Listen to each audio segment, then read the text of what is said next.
Ladies and gentlemen, I've been looking for a game to sink my teeth into and really get into. For me, that was PlanetSide 2. It's a combined arms games where infantry, aircraft and tanks all compete on a 900 to 1000 player continent all at the same time in order to win an alert for your faction. There's a lot of different depth to this game. You'll still be learning things after 1 or 2,000 hours, but for me at least it's definitely been worth it. I can say that the community is very similar to something like Foxhole, and those really are the two main games that fit this genre, where essentially you're on a continent or an area for a prolonged period of time, fighting over territory in order to win for your faction. Over the last 2 years, this game has got significantly better. A plethora of different bug fixes have been changed, and so the game is now in a very stable state. On top of that, there's also been untangible things that aren't related to PlanetSide that have accumulated to enable PlanetSide indirectly to do a lot better.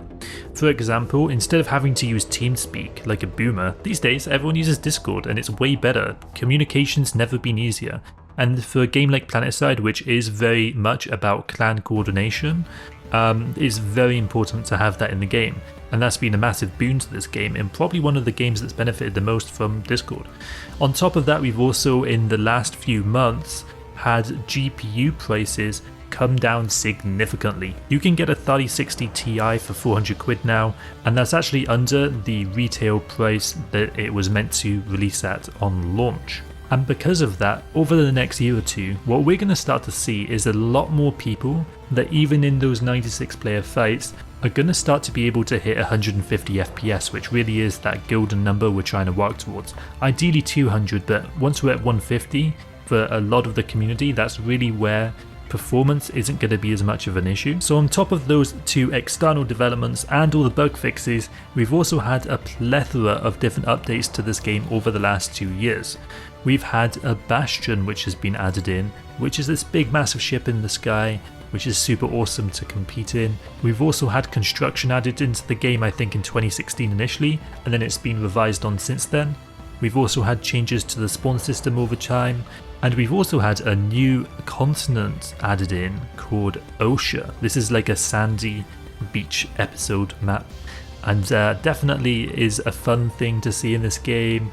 I like the aesthetic of Osha, and in terms of like the vibe of the map, I think nobody would disagree that it feels like a good map. We've also had huge changes to Esamir specifically, with a lot of the map being entirely changed to what it was like prior. And over the last 2 years, we've also had a lot of different balance changes, which has definitely put this game in a different place than it was 2 years ago at the very least. The game devs have really tried to make things better for new players coming to the game which may not have that much experience with this type of game.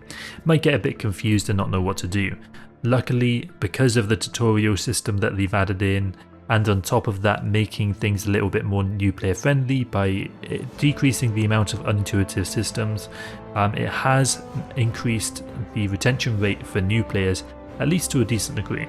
I think this really could be a return to glory and a golden age for PlanetSide 2 over the next 2 years if the game devs play their cards right, because all of everything that needs to be aligned is starting to line up, especially with Discord and the performance of the game getting better incrementally over time without them having to really do much. The great thing about PlanetSide 2 is it also doesn't look like a bad game unless you're running on really low graphics like I am right now. Personally, at the time of recording this, I'm on a GTX 970 graphics card, and I'll very soon be upgrading to a 3060 Ti, perhaps a bit better than that as well. But to be honest, as long as you've got an RTX 20 series or better, or the AMD equivalent, you're going to be fine with this game. Oh, by the way, one of the best reasons that you may want to consider playing this game that I haven't mentioned so far is actually a bit unintuitive.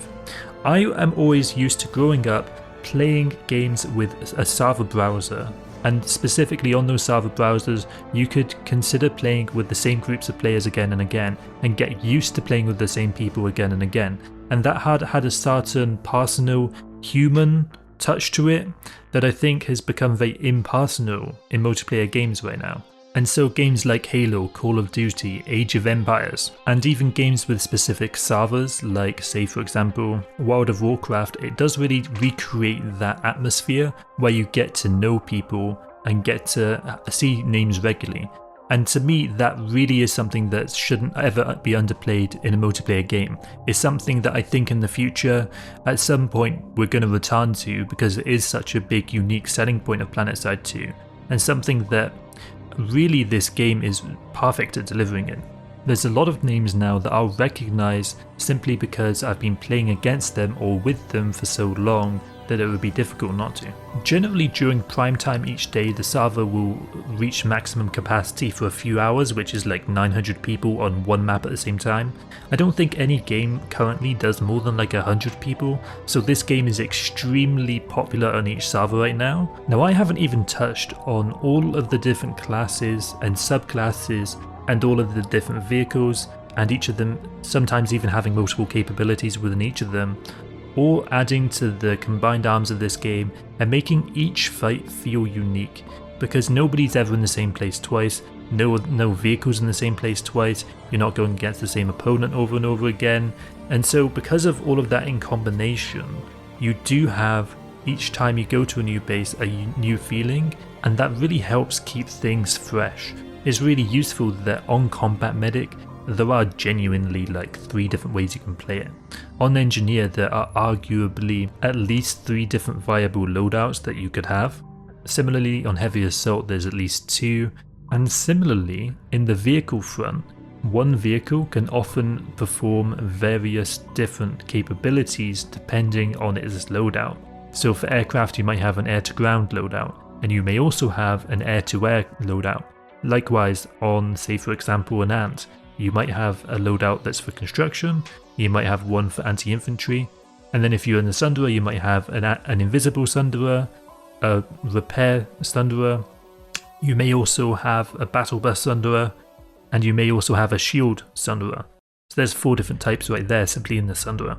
And that's continued throughout all of the vehicles in this game. They do have multiple capabilities depending on the weapon. Now of course this game's also free to play, so like I can't believe that anyone wouldn't at least try this game out. I mean, it's literally free. If you had to pay 5 quid, I'd be like, alright, fair enough. Maybe there's certain demographics of people that wouldn't enjoy it, and like I'm trying to think what type of people those are, because a lot of people do play this game solo as well. Like I personally play in an outfit, I play in a group, but there are also a lot of people that do play solo.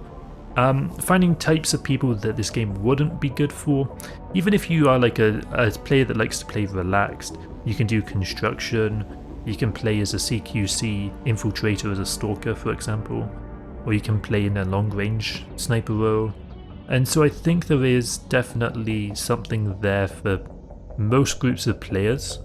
This game does have massive potential in that regard as well. Truthfully, there's no game that comes close to this in terms of how it's developed and how you get to play it, simply so that you can experience this game at least once. Install it, it's free, it's on Steam, it takes 2 seconds to download. If you would like to download it, it's in the description. I really think it's worth the time at least to try, just for the spectacle and to really see what's going on. When you're get in game, there's 2 quick things I want to tell you. The first is you want to hit the U key to redeploy so that you can go to new bases nice and easy, and also the J join combat key to get to a big fight nice and quick. Now I encourage you to leave any questions that you may have in the comment section. Feel free to also leave advice for new players in the comment section as well. I do release PlanetSide 2 videos every 3 days, so I strongly encourage you to subscribe to the channel. I hope you have a wonderful day. Subscribe if you haven't already. I'm out. GG. Bye bye.